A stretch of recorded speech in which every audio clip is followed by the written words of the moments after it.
하나님, 이 땅에 예수님을 보내주신 십자가의 그 사랑이 말씀을 통하여서 회복되어지게 하여 주시옵소서. 부족한 종은 감추어 주시고 오직 예수님만 나타나는 거룩한 시간 될 수 있도록 성령님의 말씀하여 주시옵소서. 감사하며 예수님의 이름으로 기도합니다. 아멘. 네, 하나님의 말씀 함께 보겠습니다. 사무엘하 11장 1절에서 4절입니다.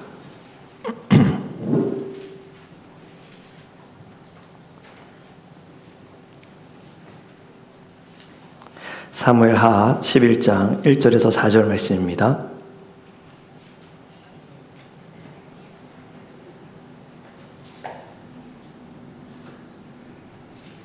사무엘하 11장 1절에서 4절 말씀, 제가 준 성경책인 구약성경 478페이지입니다. 네, 우리 함께 읽도록 하겠습니다. 1절부터 읽습니다.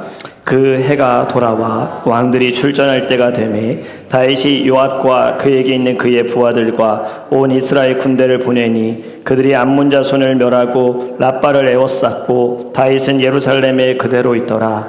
저녁 때에 다윗이 그의 침상에서 일어나 왕궁 옥상에서 거닐다가 그곳에서 보니 한 여인이 목욕을 하는데 심히 아름다워 보이는지라. 다윗이 사람을 보내 그 여인을 알아보게 하였더니 그가 아뢰되 그는 엘리암의 딸이요 햇사람 우리아의 아내 밧세바가 아니니까 하니 다윗이 전령을 보내어 그 여자를 자기에게로 데려오게 하고 그 여자가 그 부정함을 깨끗하게 하였으므로 더불어 동침함에 그 여자가 자기 집으로 돌아가니라. 아멘. 네, 마이크가 혹시 다른 게 켜져 있는가 좀 궁금합니다. 소리가 좀 울리는 것 같은데.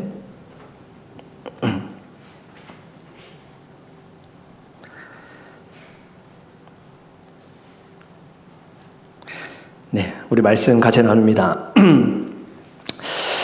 자, 우리 지금 대한민국 사람이라면 우리가 모두가 다 아는 것이 있죠. 자, 자신이 없으세요? 자, 따당 따당 따. 네, 지금은 월드컵이지요. 우리나라가 또 경기를 이겼어요. 2대1로 역전했습니다. 그래서 참 이 두 번째 골을 넣은 선수가 오현규 맞나요? 네, 이 선수, 네, 참 이 선수도 정말 그 어려움 가운데 4년 전에 일기를 저도 봤어요. 들었어요. 4년 전에는 등번호도 없이 월드컵에 가서 훈련하는 선수들을 돕는 사람이었는데 그날 저녁에 일기에 딱 이렇게 쓴 거예요. 내년에는 다음 월드컵엔 꼭 내가 내 번호 붙이고 뛰겠다.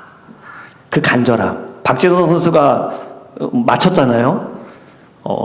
손흥민 선수 그리고 이강인 선수 다음으로 자기가 기대하는 선수는 바로 오영규 선수다.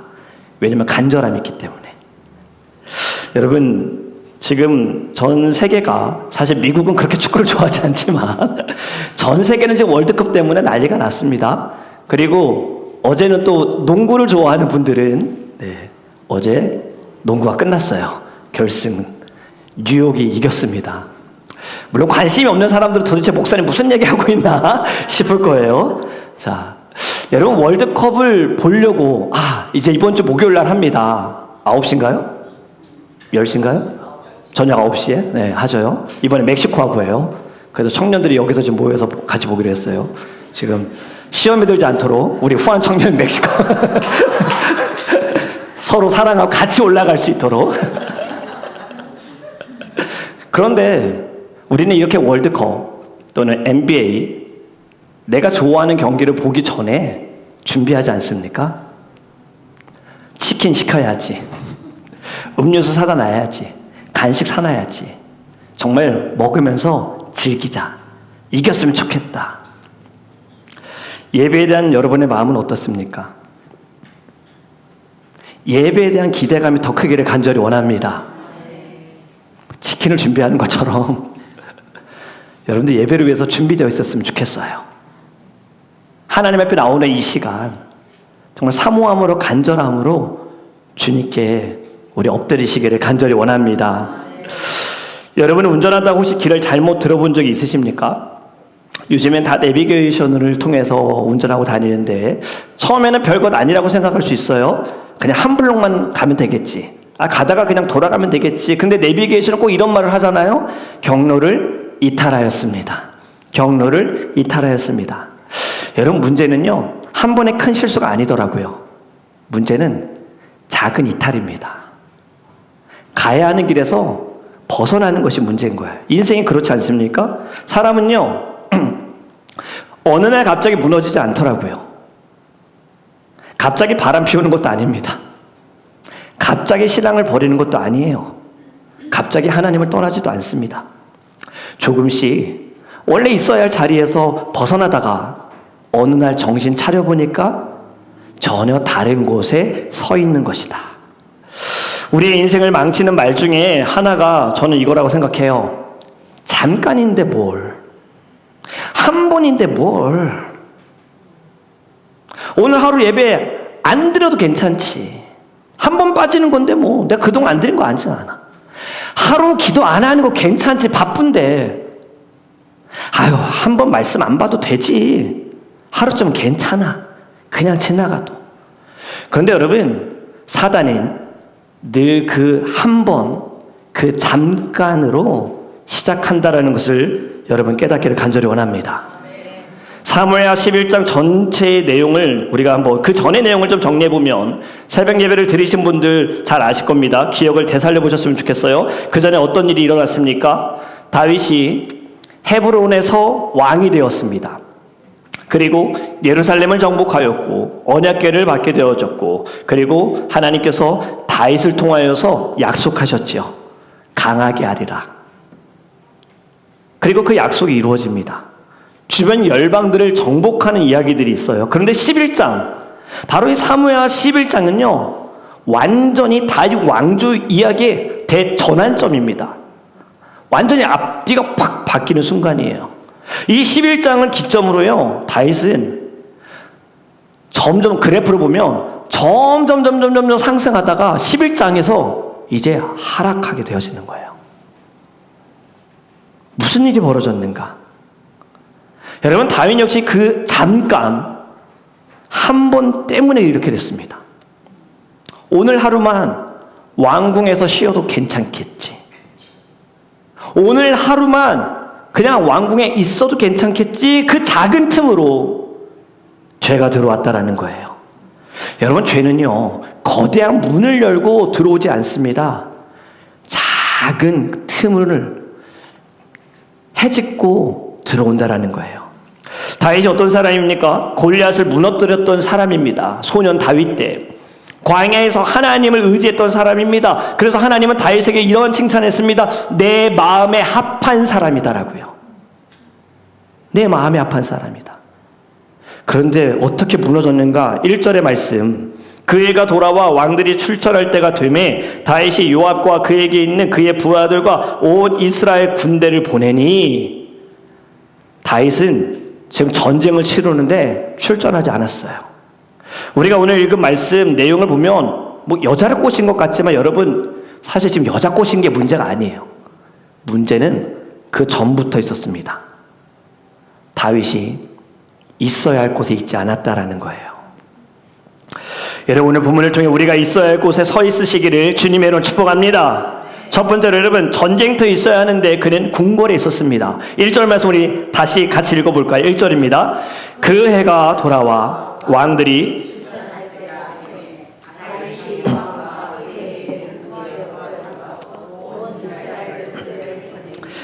그들이 암몬 자손을 멸하고 라빠를 애워쌌고 다윗은 예루살렘에 그대로 있더라. 아멘. 왕들이 출전할 때라는 이 말씀을 주목해보면 이스라엘의 왕은요, 단순히 나라를 행정 관리하기 위해서 세운 것이 아닙니다. 왕은 백성을 대신하여 싸워라 해서 세운 것이 왕입니다. 사실 그것 때문에 왕이 이스라엘에 처음으로 세워진 거예요. 사무엘상 8장 20절에 보면요, 왕을 요구할 때 그 이유가 이렇습니다. 8장 20절입니다. 같이 읽습니다. 우리도 다른 나라들 같이 되어 우리의 왕이 우리를 다스리며 우리 앞에 나가서 우리의 싸움을 싸워야 할 것이니이다 하는지라. 우리의 왕은 싸울 때 우리 앞에 나가서 싸워야 합니다. 그래서 왕을 세워달라고 한 거예요. 다윗도 이걸 잘 알았어요. 그는 일생 동안 전쟁에서 나가 싸울 때 늘 다른 사람보다 앞서 나가서 싸웠습니다. 그런데 지금 무슨 일이 벌어졌습니까? 다윗은요, 전쟁을 치르는데 자기가 나가지 않았어요. 군대를 보냅니다. 요압을 전장으로 나가게 한 거예요. 여러분, 왜 다윗이 전장에 나가지 않았을까요? 전쟁터 왜 안 나갔을까요? 사실 모릅니다. 성경이 그 이유를 이야기하지 않기 때문에. 하지만 어떤 주석가들은요, 다윗의 나이가 이미 많이 들었기 때문에 참여하기 어렵다라고 하지만 저는 동의하지 못합니다. 다윗이 그렇게 나이가 많지는 않을 거예요. 지금 시간 계산해보면 사실 나가서 싸우지 못할 만큼 약한 상황은 아니거든요. 그리고 사무엘 하 21장에 보면 부하들이 다윗에게 이제 전쟁터에 나가지 말아주세요 라고 부탁하는 장면이 나옵니다. 그러면 그때는 이제 부하들이 아는 거예요. 다윗은 나가서 싸우면 안 돼. 나이가 들었어. 이제는 힘이 없어. 이제는 좀 뒤에서 지휘만 해야 돼. 나오잖아요. 여러분, 지금 1절에 왕들이 출전할 때라는 말을 왜 넣었을까요? 그가 있어야 할 자리가 전쟁터라는 거예요.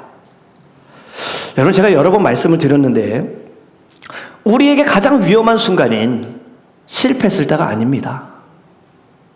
우리가 신앙적으로 가장 위험한 순간은요, 잘 될 때입니다. 기도 응답될 때입니다. 성공할 때입니다. 내가 생각한 대로 흘러갈 때입니다. 그리고 건강할 때예요. 다윗은 모든 걸 다 이뤘습니다. 왕이 되었고 나라도 안정되어졌고요. 전쟁을 할 때마다 하나님이 승리하게 하셨어요. 그런데 바로 그때 무너졌어요. 왜 그럴까요? 성공은 사람을 안심하게 만들어요. 잘 될 때 사람을 안심하게 해요. 그러면서 기도가 줄어듭니다. 긴장하지 않습니다. 예배를 준비함에도, 예배를 드림에도 긴장하지 않습니다. 하나님보다 나를 더 믿게 되어져요. 여러분, 성공과 안전이 다윗으로 하여금 지금 자신이 있어야 할 자리를 잊어버리게 만들었어요. 전쟁에서 이기는 것이 익숙해지니까, 하나님이 싸워서 하나님이 이기게 하시니까 이제는 자기가 나가지 않고요, 다른 사람에게 위임합니다. 네가 가서 싸워라. 여러분, 지금 다윗에게 문제는요, 왕궁에 있는 것이 문제가 아닙니다. 문제는 하나님이 보내신 자리에 있지 않은 것이 문제예요. 하나님이 가라 하시면 가야 하고 하나님이 서라 하면 서야 하는데 그냥 내 마음대로, 내 생각대로, 내 계산대로, 그냥 내가 마음에 들지 않으니까 가야겠다. 내 뜻대로 되지 않으니까 이 뭐야. 여러분, 신앙은 특별한 일을 하는 것이 아닙니다. 우리 직분을 맡으신 분들도 특별한 것 교회는 요구하지 않습니다. 단 하나만 해주시면 돼요. 하나님이 맡기신 자리에 서 있으시기를 주님으로 축복합니다. 왜냐면 여러분들도 다 보셨잖아요. 자꾸 무언가를 하려는 사람들이 결국 실망해서 떠나잖아요. 자꾸 뭘 하려고 하니까. 그냥 묵묵히 자리를 지키면서 하나님께서 주신 그 마음을 가지고 책임을 갖는 것이 진정한 신앙인 줄 믿습니다. 다윗은 왕으로 부름을 받았습니다.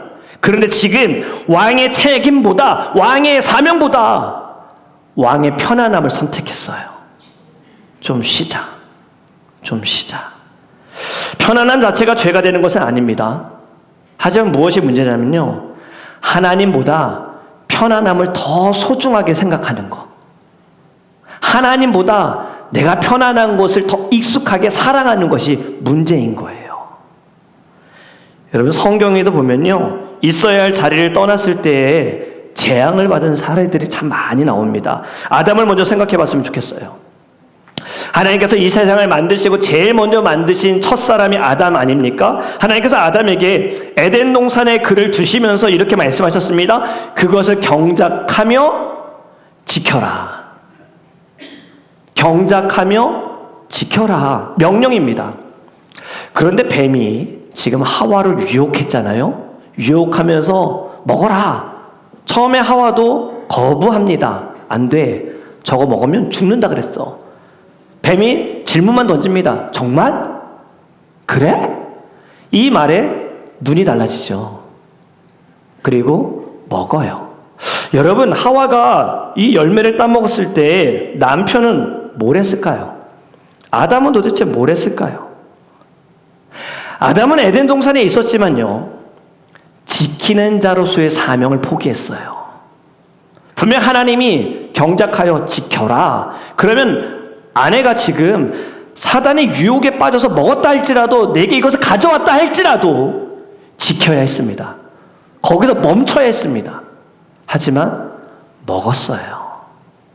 그래서 우리는요, 죄를 지은 것이 하와의 문제라고 이야기하는 것이 아니에요. 아담이 문제인 거예요. 하나님의 말씀을 받았고 사명을 받았고 명령을 받았는데 그것을 따르지 않았기 때문에. 선지자 요나를 생각해 봤으면 좋겠습니다. 하나님께서 요나를 부르셔서 말씀하셨죠. 너는 니느웨로 가서 내가 너에게 말하는 것을 그대로 그들에게 전하여라. 하지만 요나가 다시스로 도망을 가지요. 도망가다가 무슨 일이 벌어집니까?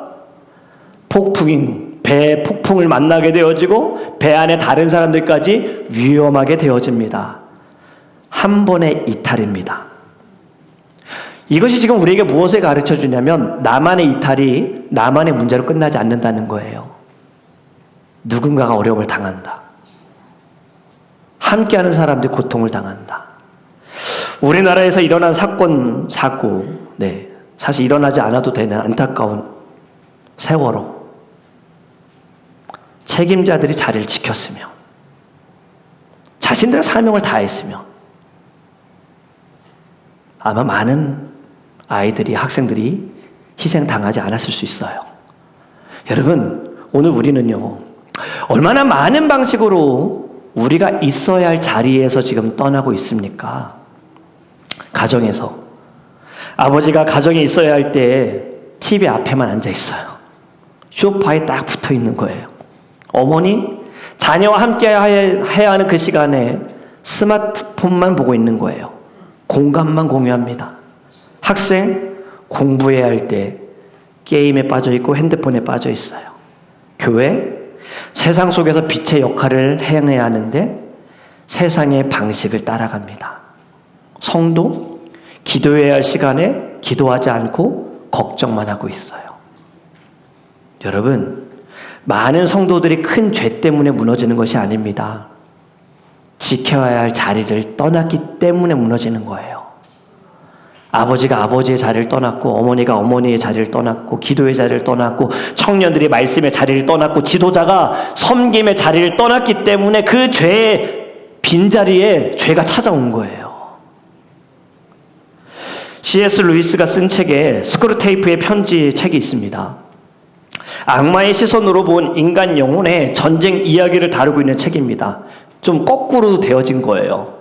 내용을 보면요, 느련한 악마 스크루테이프가 자신의 조카 그리고 초보 악마인 웜우드에게 편지를 씁니다. 편지의 내용들을 보면 인간을 어떻게 하나님에게서 멀어지게 할 것인가, 하나님을 기억하지 못하게 할 것인가, 이러한 방법을 제시하는 거예요. 그 중에 한 내용을 소개합니다. 제가 그걸 준비했는데 같이 볼까요?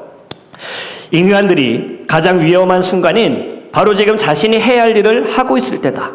그들이 그 현재에 뿌리를 내리지 못하도록 과거에 대한 후회나 미래에 대한 걱정 속으로 계속 끌어당겨라. 자, 이게 악마의 시점으로 지금 이야기한 겁니다.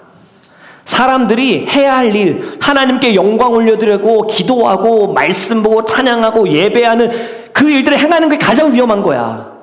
그러니 그거 못하게 과거에 빠져있게 해. 과거의 아픔에, 영광에, 좋은 일에 빠져있게, 그냥 과거만 생각하게 해. 현재 일은 집중하지 못하게 해. 그리고 미래에 대해서 걱정하게 만들어. 아직 벌어지지 않은 일이지만 네가 계속 품어줘. 걱정해야 돼. 야, 염려해야 돼. 그래서 지금 해야 할 일을 하지 못하게 해. 이제 아셨어요? 사단의 전략?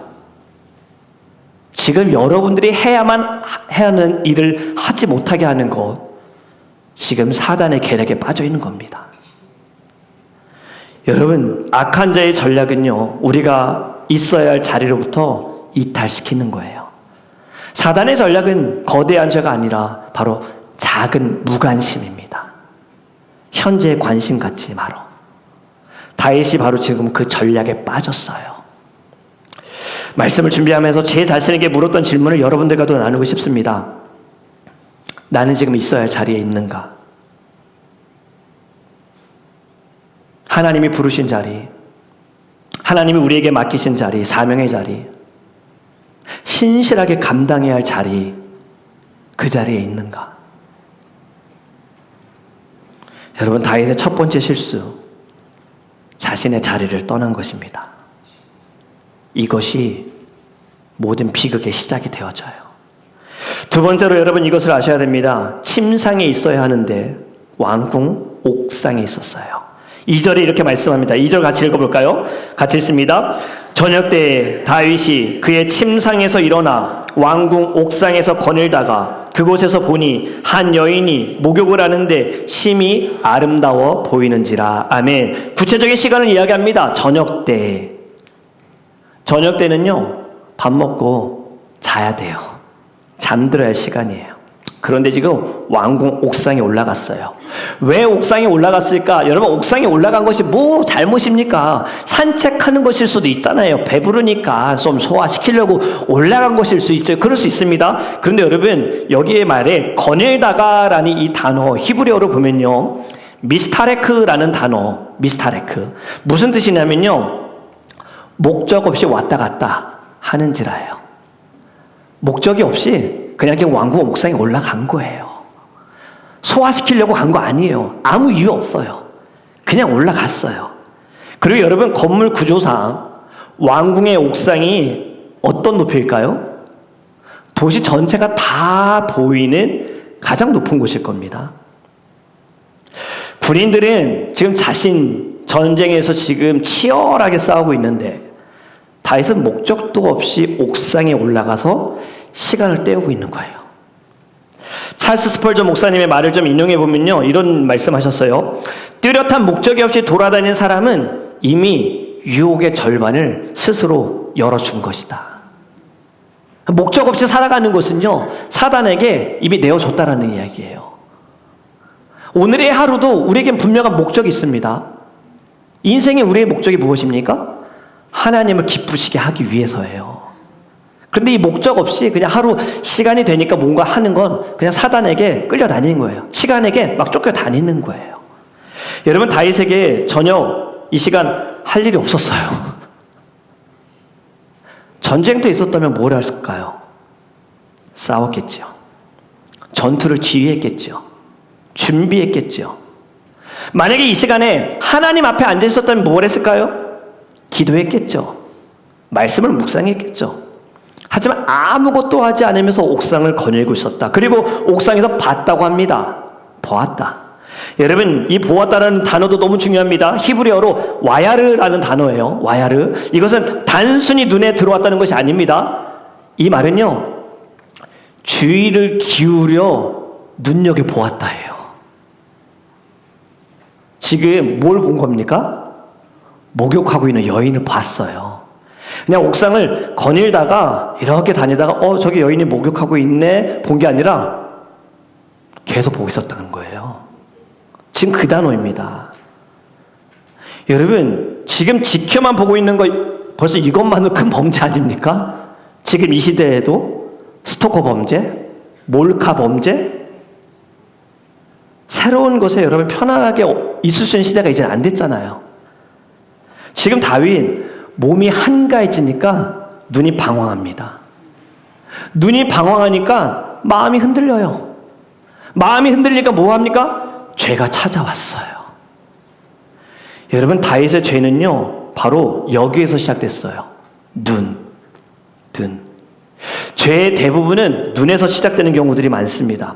하와도 선악과를 보았습니다.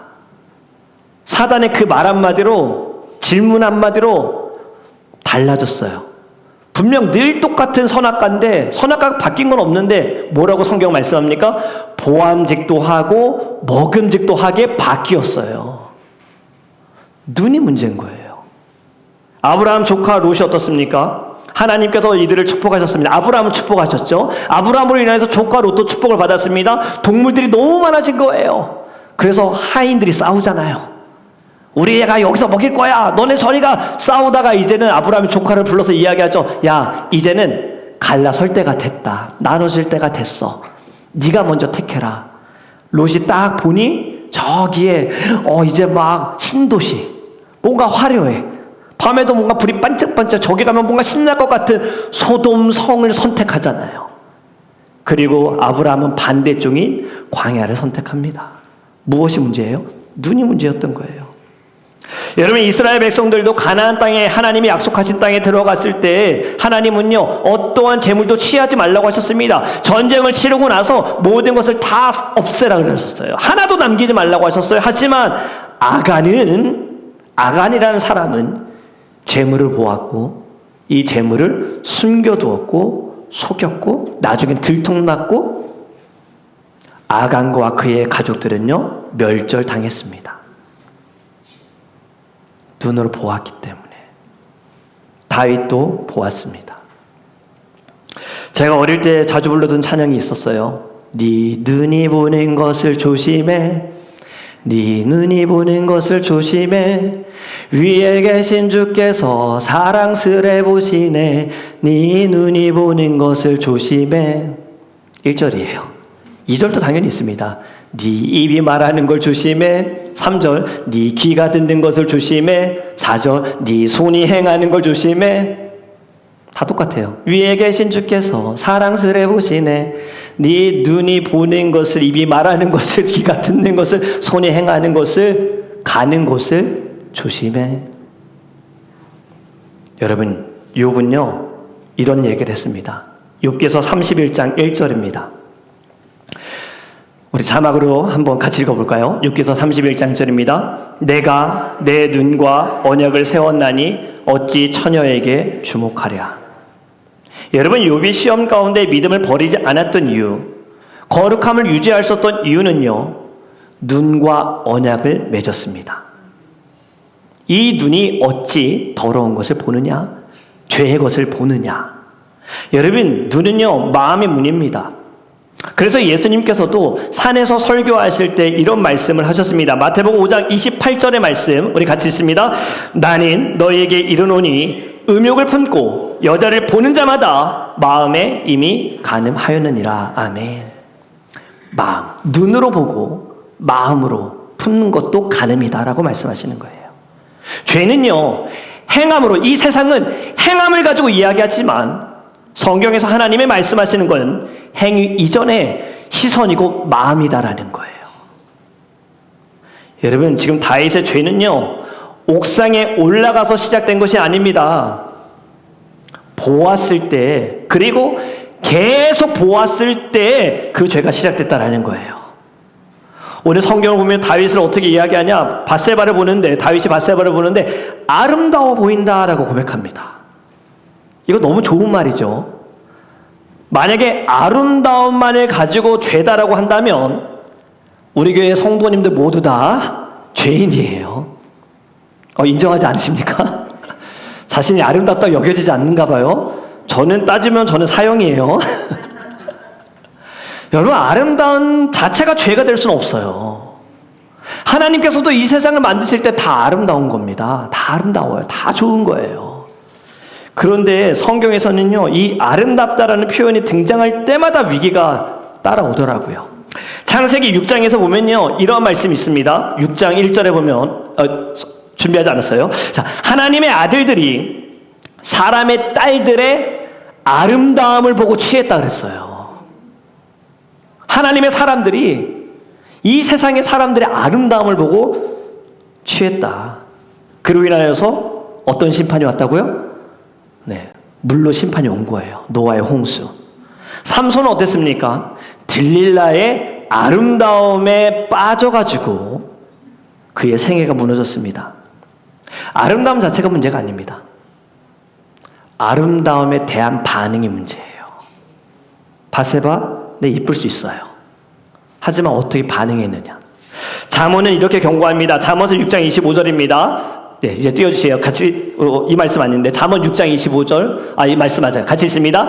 네 마음에 그의 아름다움을 탐하지 말며 그 눈꺼풀에 흘리지 말라. 아멘. 네. 지금 다윗은 아름다움에 마음을 빼앗겼어요.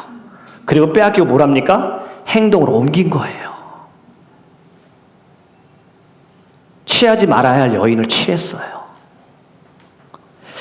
여기서 요셉이 생각나실 거예요.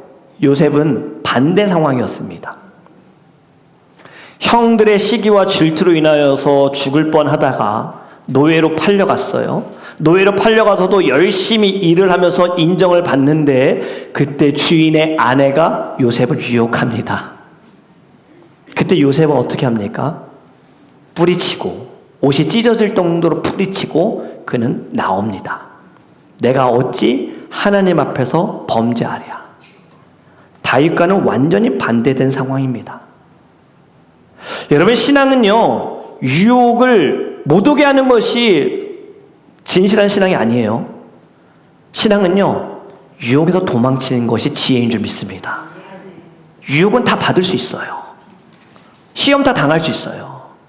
중요한 건 그 자리에서 벗어나야 한다라는 거예요.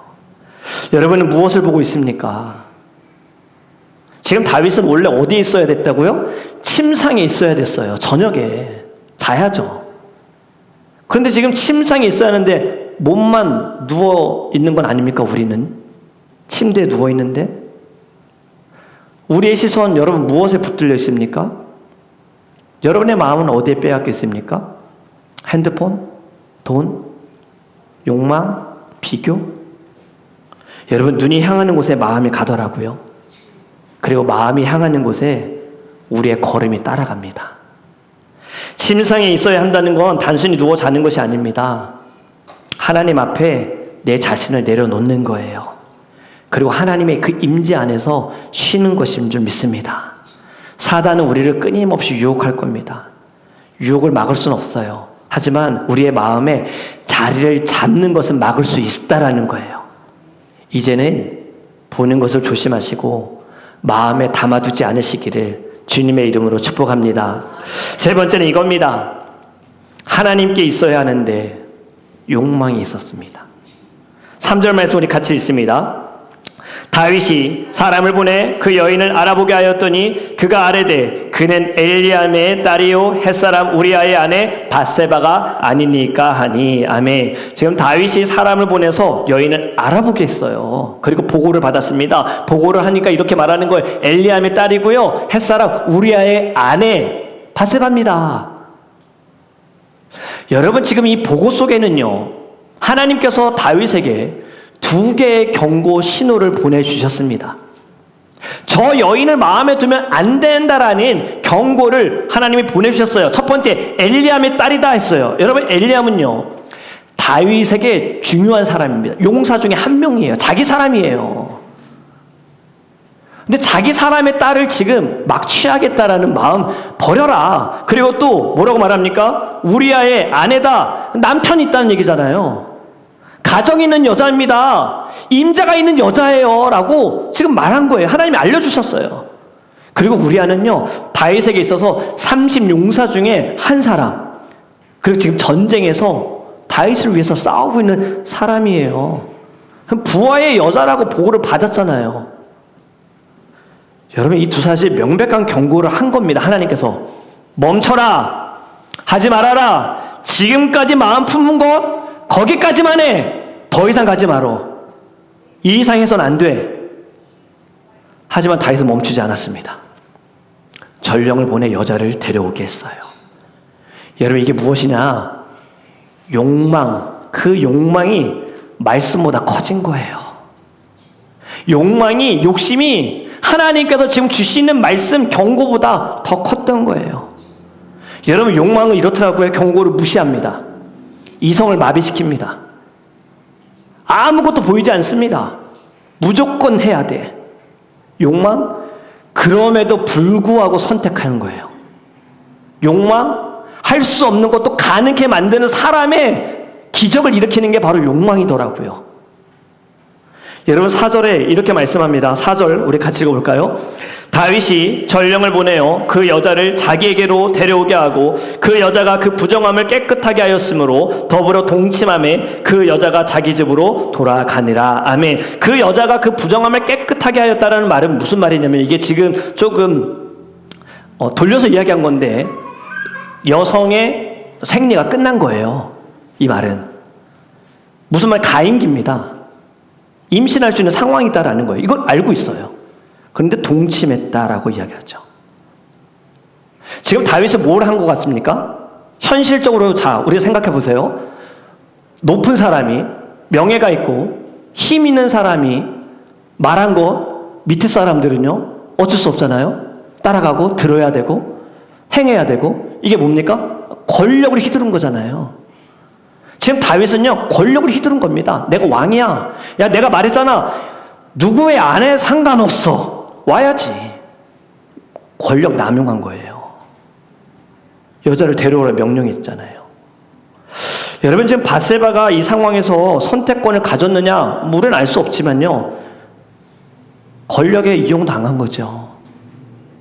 여러분, 다윗은 왕의 권력을 하나님께서 세우신 그 자리, 하나님을 영광을 위해서 사용해야 되는데 지금 이 순간엔 자신의 정욕을 채우기 위해서 권력을 막 사용한 겁니다.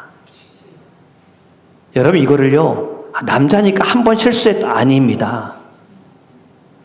욕망에 따른 실수가 아닙니다. 영적인 반역이에요. 영적인 반역. 하나님이 주신 권위, 하나님이 주신 자원, 하나님의 뜻과 반대되는 방향으로 가는 것, 여러분, 이것이 바로 죄라는 거예요. 그리고 이후에 무슨 일을 벌입니까? 여러분, 끔찍합니다. 밧세바가 임신하자마자, 임신했다는 이야기를 듣자마자 다윗은요 즉시 죄를 은폐하는 계획을 세웁니다. 전장에 있는 우리아를 데리고 옵니다. 그리고 이야기해요. 야, 너 집에 가서 좀 쉬어. 왜 그럴까요? 지금 임신 사실 들키면 안 되니까 남편 우리아하고 밧세바하고 잠자리 하면 내가 아니라. 왜냐면 이때는 뭐 여러분 DNA 검사가 어디 있어? 유전자 검사가 어디 있어요? 여기까지 생각을 했어요. 바로 여러분, 죄가 이래서 무서운 겁니다. 다시 잘 생각하세요. 다윗은요 이전에 하나님 위해서 살았던 사람이에요. 광야에서도 하나님만 의지했던 사람이에요. 하나님 없이는 살 수 없는 사람이고 하나님의 때를 기다린 사람입니다. 근데 지금 죄가 들어오니까 어떻게 합니까? 하나님 어디 있습니까? 지금 자신의 죄를 은폐하려고, 완전 범죄를 일으키려고 행하는 행동 보세요. 그런데 여러분, 우리아는 어떻게 하느냐? 집에 가지 않습니다. 사무엘하 11장 11절입니다. 사무엘하 11장 11절 말씀. 우리아가 다윗에게 아뢰되 언약궤와 이스라엘과 유다가 야영 중에 있고 내 주 요압과 내 왕의 부하들이 바깥 들에 진치고 있거늘 내가 어찌 내 집으로 가서 먹고 마시고 내 처와 같이 자리이까? 내가 이 일을 행하지 아니하기로 왕의 살아계심과 왕의 혼의 살아계심을 두고 맹세하나이다 하니라. 아멘. 여러분, 너무 아이러니한 상황입니다. 다윗 있어야 할 자리에 있지 않으면서 우리아는요 자신이 있어야 할 자리를 지키고 있는 거예요. 지금 내 동료들이, 나와 함께 싸우는 사람들이 지금 전쟁에서 피 흘리면서 지금 싸우고 있는데, 죽어가고 있는데 내가 무슨 여기서 하루? 안 돼요. 저 못합니다. 지금 그 얘기예요. 그래서 여러분, 다윗은 어떻게 합니까? 당황합니다. 술을 먹여서 우리아를 보내보려고 했지만 그래도 우리아 집에 가지 않습니다. 그 다음에 다윗은 최악의 선택을 합니다. 요압에게 편지를 보냈는데 우리아를 통해서 편지를 들려서 보냅니다. 15절입니다. 그 편지에 써서 이르기를 너희가 우리아를 맹렬한 싸움에 앞세워두고 너희는 뒤로 물러가서 그로 맞아 죽게 하라 하였더라. 자, 어떤 상황인지 아시겠죠? 전쟁을 치르는데, 아주 위험한 전쟁을 치르는데 야 싸우자 하고서 다른 애들은 다 뒤로 빠지는 거예요. 우리아만 놔두고. 뭐예요? 죽게 내버려 둬요. 여러분, 간음에서 죄가 끝나지 않았어요. 살인으로. 죄의 특징이 그렇습니다. 죄는요 점점 더 커집니다. 지금 죄를 덮으려는 시도가 더 큰 죄로 이어졌어요. 잠언서 28장 13절에 이렇게 말씀합니다. 자기의 죄를 숨기는 자는 형통하지 못하나 죄를 자복하고 버리는 자는 불쌍히 여김을 받으리라. 아멘. 죄를 숨기려는 시도는요, 반드시 더 큰 문제를 만든다는 거예요. 여러분, 이 일로 인해 다윗에게 어떠한 일이 벌어지느냐? 결국엔 자기가 원하는 대로 밧세바를 얻습니다. 우리아가 죽자마자 밧세바를 궁궐로 데리고 와요. 그런데 이제 하나님의 재앙이 시작됩니다.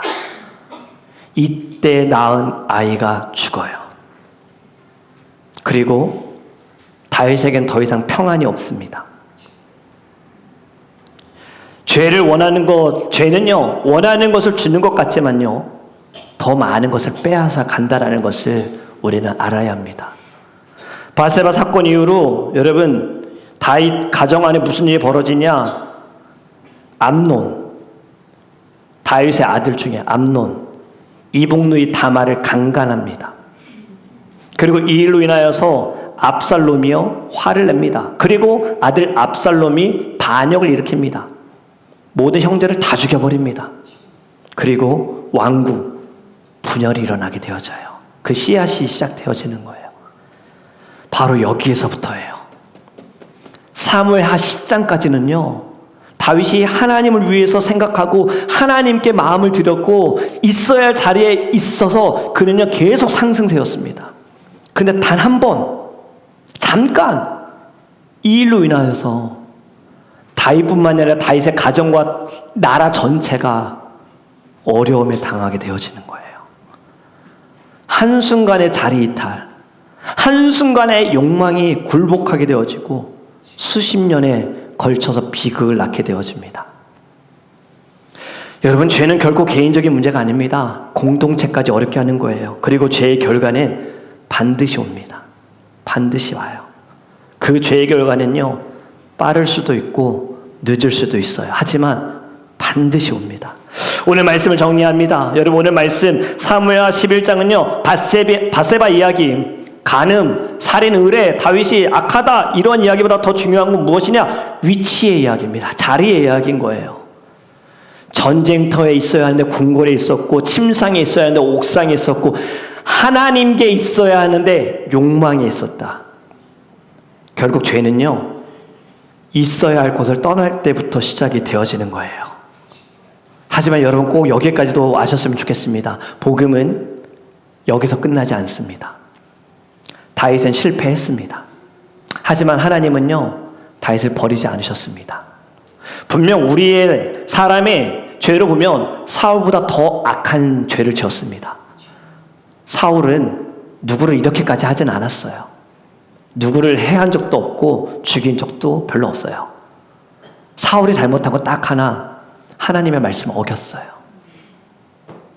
하지만 하나님이 보실 때에는 사울이 더 악한 거예요. 하나님이 왜 다윗을 버리지 않으셨는가? 약속 때문입니다. 약속. 사무엘하 12장이 이제 새벽 예배 때 나눈 말씀인데요, 하나님은요, 나단 선지자를 보내십니다. 그리고 나단 선지자가 예를 들어서 이야기합니다. 나단 선지자의 말을 들을 때 다윗은요, 거기에서 무릎을 꿇습니다. 바로 이 차이입니다. 사울은 여러 번 하나님께서 선지자를 통해 경고하실 때 사울은 변명했습니다. 핑계댔습니다. 자기가 잘못했다고 이야기한 적이 없습니다. 하지만 다윗은요, 엎드렸습니다. 잘못했어요, 하나님. 용서해 주세요. 제가 큰 죄를 지었어요. 라고 그는 고백한 거예요. 여러분, 이것이 바로 우리가 배워야 할 마음이고 자세인 줄 믿습니다. 하나님은요, 우리들에게 계속 기회를 주십니다. 너 이런 죄를 지었어? 너 이렇게 큰 죄를 지었어? 야, 너 필요 없어. 너 저리 가. 아니에요. 하나님은요, 계속 붙들어 주세요. 말씀해 주시는 거예요. 예배를 통해서, 주의 종을 통해서, 성경을 통해서 계속 말씀하시는 거예요. 여러분, 들으시기를 간절히 원합니다. 돌이키시기를 간절히 원합니다. 이것이 하나님의 은혜 줄 믿습니다. 오늘 하나님 우리들에게 모두에게 물어보십니다. 너는 지금 어디에 있느냐예요. 너는 지금 어디에 있느냐. 아담에게도 이 질문 하셨습니다. 엘리야에게도 하셨던 질문입니다. 우리들에게도 하시는 거예요. 너는 지금 있어야 할 곳에 있느냐. 가정에 있느냐? 기도의 자리, 예배의 자리에 있느냐? 말씀의 자리에 있느냐? 사명의 자리에 있느냐? 내 안에 거하고 있느냐? 하나님은 완벽한 사람을 찾지 않으십니다. 세상이 인정하는 사람을 하나님은 쓰지 않으십니다. 하나님께 마음을 두는 사람을 하나님은 사용하시는 줄 믿습니다. 오늘 다시 그 자리로 돌아가는 저와 여러분이 되기를 주님의 이름으로 축복합니다. 이제 우리 함께 찬양하며 성찬식을 거행하도록 하겠습니다. 찬송가 305장입니다. 네, 우리 준비하는 동안 여러분 함께 찬양하기 원합니다.